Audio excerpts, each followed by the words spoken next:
Welcome to This Week in South Carolina. I'm Gavin Jackson. Almost 1 year ago, our state, nation, and world was changed forever with the outbreak of the coronavirus. And now with spring break right around the corner, we talk with SCPRT Director Dwayne Parrish about the state of tourism, our top industry in the state. And we hear about a new housing initiative to help people affected by the pandemic. But first, more from This Week. Cornyn, not guilty. The week started off with Republican Senator Lindsey Graham discussing the future of the Republican Party following the second acquittal of former President Donald Trump. He's ready to move on and rebuild the Republican Party. He's excited about 2022, and I'm going to go down to talk with him next week, play a little golf in Florida. And I said, Mr. President, this MAGA movement needs to continue. We need to unite the party. Trump plus is the way back in 2022. He's mad at some folks, but I understand that. My goal is to win in 2022, to stop the most radical agenda I've seen coming out of the Democratic presidency of Joe Biden. We can't do that without Donald Trump, so he's ready to hit the trail, and I'm ready to work with him. While national attention was on the future of the Republican Party, in Columbia, the focus was on strengthening it, thanks to a major legislative victory with the passage of the so-called Fetal heartbeat bill by the House and signed by the governor on Thursday. The law outlaws abortions as early as 6 weeks, when many women don't even know they're pregnant. There are exceptions for the life of the mother, fetal-fatal anomaly, and rape and incest, though victims of the latter two will need to have their physician contact the county sheriff about the alleged sexual assault. After 3 decades worth of attempts, it took only 6 weeks to go from the bill's filing to it being signed into law, thanks to a strengthened Republican Senate. Sure, I'd like to have that exceptions out of the bill, just as you, just as probably majority Republicans. If I ask you to show your hand right now, you'd probably say, yeah, I'd like for those exceptions to be out of that bill. This is what we got. This is where we are. But I can tell you this, we're coming back and we're going to try to get those exceptions next. Representative Magnuson, you got my full support to help get those exceptions out. You know why the Senate passed this bill first? You know why it's S1? Because we put the pressure on them the last 3 years sending an abortion bill over there that they didn't have the guts to take up. That's why it got passed in such a hurry. House Democrats staged a walkout during the bill's debate on Wednesday, saying more important matters were put on hold to make way for the bill that is already facing a lawsuit and injunction in federal court. And yet in this very body, we serve with people that believe that the government should not make people wear masks. It's a form of mind control. They don't want the government to tell them what to do with their health care. Yet we sit here today proclaiming life. A Senate bill, which is number 1. And for those of you that don't know, number 1 means that was the first bill up, the first bill they dealt with. Not 8,000 deaths, not 1,200 deaths because of opioids, but the fetal heartbeat bill. The Democratic caucus is here to proclaim that we are tired of it, that we are tired of the hypocrisy. Despite the restrictive nature, several Republicans didn't feel the law went far enough due to the rape and incest exceptions. That led Townville Republican Representative Jonathan Hill to storm out of the House chamber Wednesday after cloture was invoked by his party, throwing his amendments in his wake as he went. But before he signed the law, McMaster said this is just one step against abortion. I asked the citizens and I asked the General Assembly to send me a bill, send me the heartbeat bill, and I would sign it. And you have, and now I will. The leisure and hospitality industry in the state is still reeling from the pandemic, but the future looks bright. To discuss the state's tourism industry, I'm joined by Dwayne Parrish. He's the Director of Parks, Recreation, and Tourism. Dwayne, welcome back to This Week in South Carolina. Thank you, Gavin. Glad to be here. So, Dwayne, we talked all last year, but kind of give us a recap about just really, unfortunately, how bad 2020 was for the state's top industry. Sure. Worst year, at least in my lifetime, for tourism ever. But, you know, we had the shutdown in mid-March. About 6 to 8 weeks, things started to slowly reopen. We picked up some steam as we moved through Memorial Day. Cases rose again around July 4th. sort of had to almost a pull back, one step forward, two steps back sort of thing. And that's kind of been the pace through the rest of the year.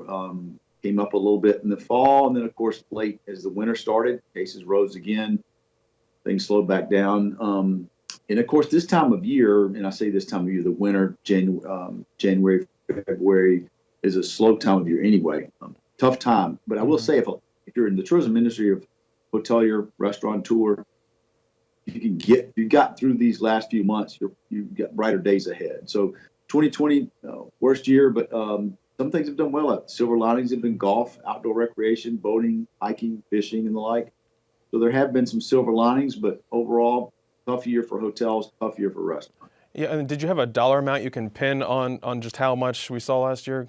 Sure. We, normally we're about a $24 billion industry. We lost somewhere between $6 and $7 billion last year. Don't have the final numbers yet. Like I said, there were some successes like golf.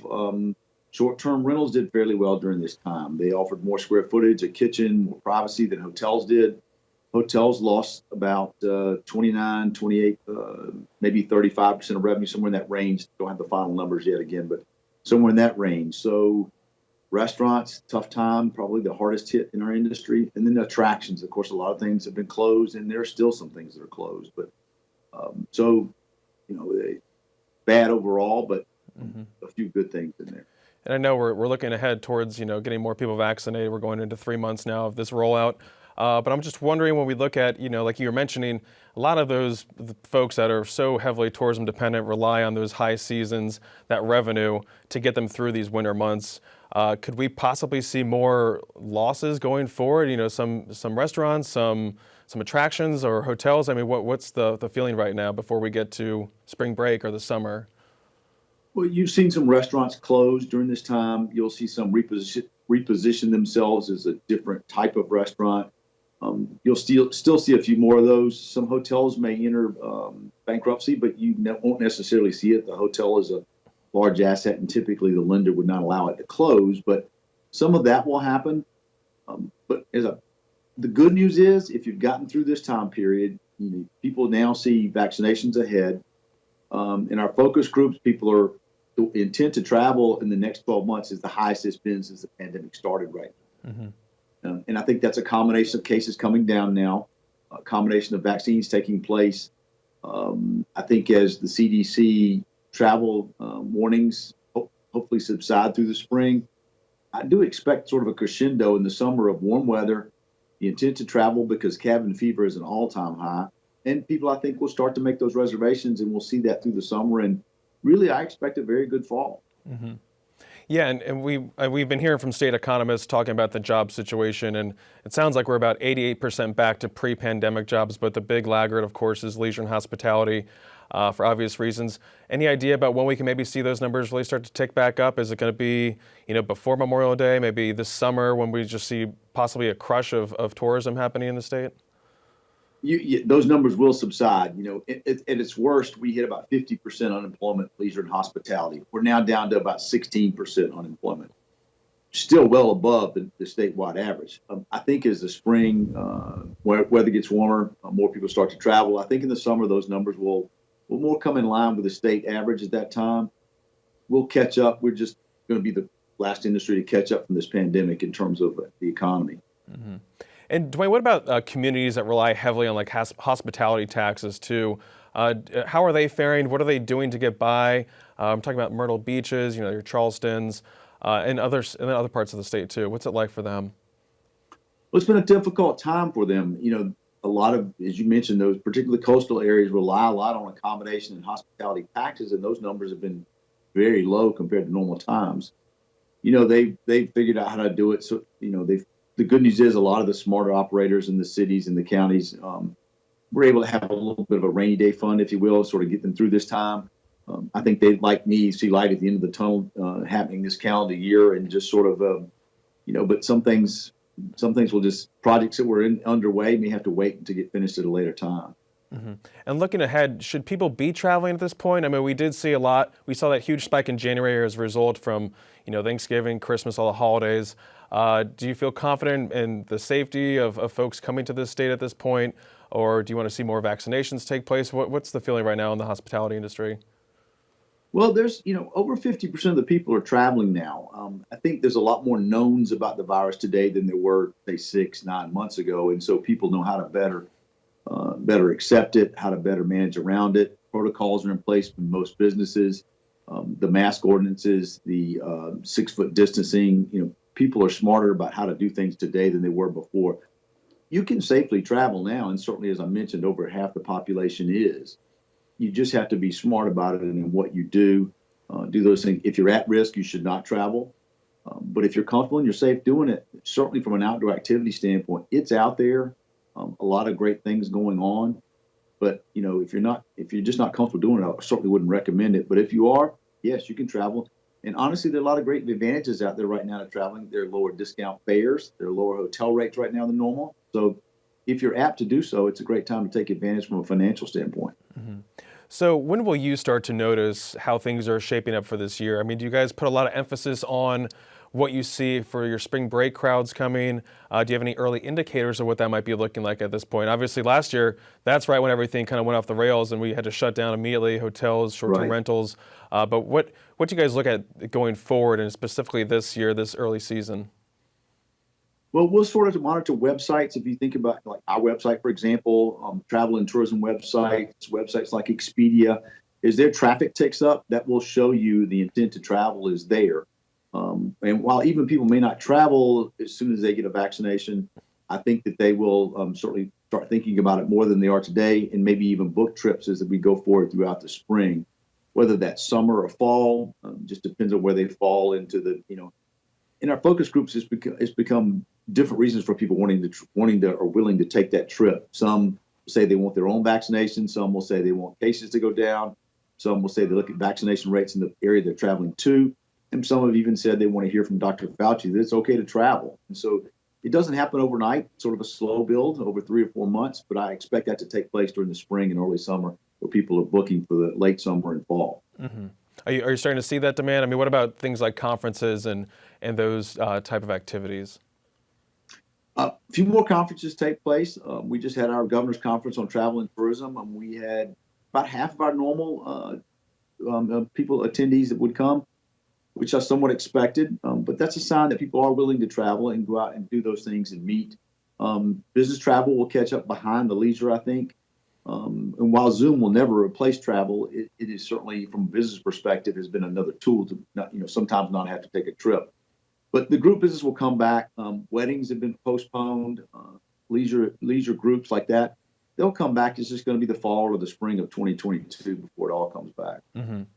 And you guys had got a lot of money last year, too, from the state and federal, I think, as well, to help with branding, to help with advertising, especially if you're talking about those nearby areas, the drive market.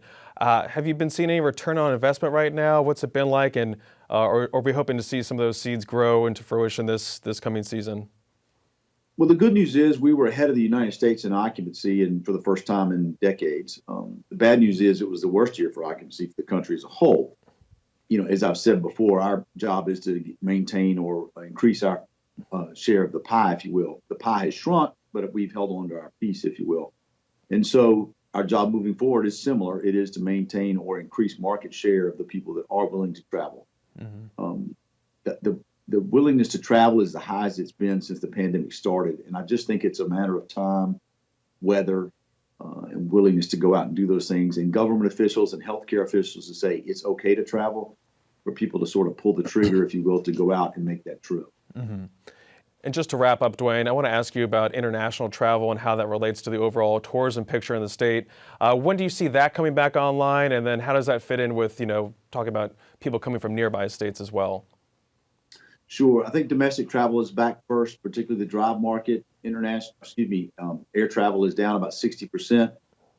That will come back next, particularly on the domestic side. But international travel is still probably a year away. Mm-hmm. In regard to the European market, we lost that flight, our first direct transatlantic flight from Charleston to London with British Airways.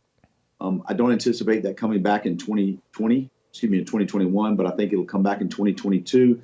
But I do believe, international travel overall is about a year behind the domestic travel in terms of coming back to normal levels. Well, great. Dwayne, let's cheers to a brighter future here going forward for the state's tourism industry. That's Dwayne Parrish. He's the Director of Parks, Recreation, and Tourism. Thanks, Dwayne. Thank you, Gavin. And joining me now to discuss affordable housing in the state and a new rental assistance program is Chris Winston.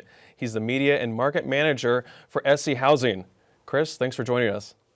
Thanks for having me, Gavin. I appreciate it. So, Chris, let's start off with some good news. Big new program that you guys are rolling out this week, and that's a $25 million rental assistance, mortgage assistance program through SC Housing. What can you tell us about it? Who can apply? What's the good news here? Yeah, the great news is that from CARES Act funding last year, CDBG funding coming to the state allowed us to open up this program. We've spent the last couple of months dotting all of our I's and crossing our T's and preparing the application process. We know there's a lot of pain and hurt right now, a lot of folks who are potentially facing evictions and foreclosures, and we're doing our best to get this program rolled out, and it should be open for business at schousing.com. For folks to come in and apply. So obviously with much of our federal funding, there are some income limits that we have. Your household needs to make less than 80% of the average area income. And we have that chart on our website, but that includes a lot of folks in South Carolina. And so it allows us to offer anyone who's been impacted by COVID. So you have to have a decrease in your hours or your job status, or maybe you've been away from work to care for yourself during this pandemic or a loved one to qualify for it. So if you meet the income eligibility and you've been impacted by COVID, and then if you're behind on your rent and mortgage payments, and hopefully your lender or your landlord is willing to participate in the program, the payments go directly to the lender or the landlord. It's for up to 6 months of help, or $7,500 are the caps for that. And we hope this brings a lot of people up to good standing in their rent, sustain their housing. This is not the time that people need to be worried about how to find new housing or rooming with other folks or moving out of their current living situation. And Chris, you're saying up to $7,500, 6 months. Does this work for back rent for people who might be late on their rent or have had experiences because of COVID-19? Maybe they're trying to catch up now. Yeah, it goes all the way back to last February, since the kind of the outset of the crisis. So if you show that you've missed monthly payments during that time period, you can request up to 6 months of those payments. There are other programs out there that may help you with other months. Some folks may be more than 6 months behind, and we know that. The important thing is that you keep those programs kind of separate. If you're asking for this 6 months of funding from SC Housing, then ask for a different set of funding for different months from another source. Obviously, there are things in place to keep folks from being able to ask for help for the same months, and that may jeopardize both programs if you're not careful about which months you're requesting help from. And how soon can people see money going to their landlords if they request this? Our hope is at less than 30 days. Our hope that obviously there's an initial application on our website, then there's some additional paperwork that needs to be filed. There's processing agencies who have partnered with us from across the state. We have one in each county that will be reaching out to kind of to collect the final pieces of paperwork and final information from you. And then our plan is to have that money given straight to the mortgage holder, the lender, or the landlord as soon as possible. And I want to talk about some more things that SC Housing does, but just to wrap up, you mentioned that maybe some landlords might not be participating or might not be willing to participate. What's kind of the rub there? What's the situation between that? I think we ask landlords and lenders to help work with their tenants or with their borrowers as much as possible. And there's some challenges people have. Honestly, some landlords may, when the moratorium on evictions from the CDC ends at the end of March, they may be more interested in kind of moving on and continuing having the opportunity to evict rather than getting the back pay. We believe, and we've heard from a lot of the landlord associations and apartment associations, that they will absolutely take part, and we believe most folks in South Carolina will be willing to participate. And then, Chris, how does this differ from the other programs that SC Housing provides to potential homeowners or renters in South Carolina?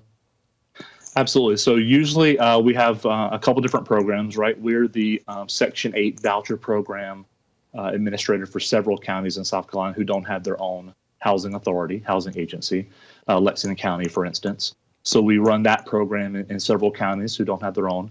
Then at the same time, our development organization works to increase the amount of low-income housing available in South Carolina, taking federal tax credits and programs to work with developers to build rent-controlled, income-based housing, so folks in across the state can afford the rentals.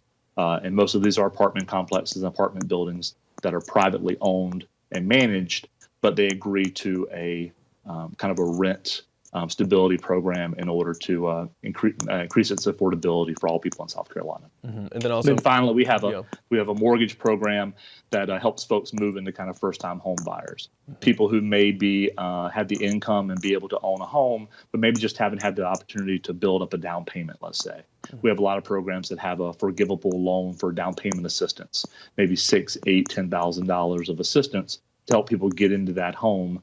And then we work with local lenders and real estate agents to make them aware of that. And then we're able to help move a lot of thousands of folks every year into their first homes. Chris, kind of give me an overview of how affordable housing in general in South Carolina has been affected over the past year from the pandemic, and then what the state of it is essentially now. I mean, I'm assuming we don't have enough affordable housing in this state, but how have things really shaped over the year? It's a challenge, right? So if you go back 2 years, South Carolina was already known as the epicenter of the eviction crisis. A lot of things lead to that, right? It's fairly easy in South Carolina to file an eviction, for landlords to file eviction notices. So you see some cases where large numbers of evictions are filed for specific apartment complexes or buildings across the state. So South Carolina was already in a crunch there from an affordability standpoint. And several things contribute to that, right? We're a very popular state for folks to move, to relocate. We're very popular for seniors to come in retirement. And we have some very popular cities that folks like to move to. Columbia drives people here at the university, obviously, and other programs. Greenville, Spartanburg's been a great kind of a hot spot in people moving for a number of years. And obviously along the coast, when you have Myrtle Beach and Charleston driving folks moving and wanting to build and develop housing, it just puts pressure on the affordability piece. When people who own land or people who own homes or developers can get a certain amount of money for their property, it can be difficult to convince them to consider more affordable housing units or opportunities because the demand is so high in those areas. Mm-hmm. Yeah, and I'm guessing we're going to see even more pressure as a result of the pandemic, with lots of people moving from bigger cities to, more affordable cities like several that you just listed in our state. Are you guys worried about that? And then also when you look at incentives for affordable housing, you just kind of mentioned how it can be difficult to do that. Are there enough incentives out there to get people to, mitigate some of these, effects of gentrification, especially down on the Charleston Peninsula and that surrounding area? Yeah, so we see, obviously we have a number of federal programs we work with through HUD primarily, but then the state of South Carolina has also been working with us to help look for tax credit opportunities to make it affordable for developers and make it attractive for developers to create and build more affordable housing. You mentioned over the past year with the COVID crisis, obviously we've seen the economy impacted in a number of ways. A lot of folks are able to still work from home and maintain their jobs and do what they do remotely while caring for their children, while doing other things.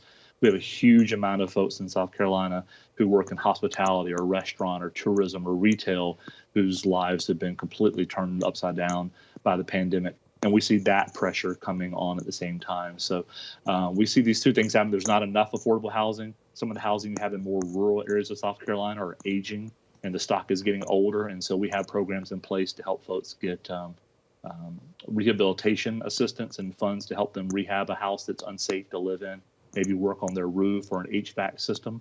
So we have programs in place to help aging homes, but also hopefully as quickly as we can work with developers to build as many affordable housing units across the state as possible. Chris, we have less than a minute left, and I want to ask you just quickly, maybe maybe you don't, but just how many people might be homeless as a result or might have seen a major shift in their living situations, if you guys can quantify that in any way. And then also really quickly, what we might be able to see done at the state level, at the legislatures, or anything that could be pushed through to help with affordable housing during this time.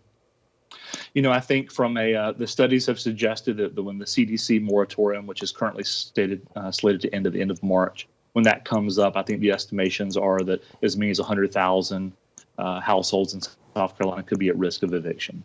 So I think you see that's the wave coming that we're trying to prepare for as much as possible, see how many people we can get up to date as soon as possible. In South Carolina, it's just we're working with lawmakers, all the time to help their constituents understand the need for the housing. Sometimes folks don't understand what affordable housing means, that when it comes to my area, what that's going to mean for my area or why you would want to build down the street from me. Folks who live in affordable housing want to have the same access to jobs and good schools and natural amenities as people who don't live in affordable housing. Mm-hmm. And so the demand for those areas is really high. So we're working with lawmakers every day to help get the word out about that and hopefully expand the understanding and knowledge of affordable housing and how it can be a benefit to everyone who lives in an area. Mm-hmm. Well, thank you, Chris Winston. He is the Media and Market Engagement Manager at SC Housing, and you can find out more about SC Housing by going to the website, schousing.com. Thanks, Chris. Thank you very much. To stay up to date with the latest news throughout the week, check out the South Carolina Lead. It's a podcast I host multiple times a week and can be found wherever you find podcasts or on southcarolinapublicradio.org. For SC ETV, I'm Gavin Jackson. Be well, South Carolina.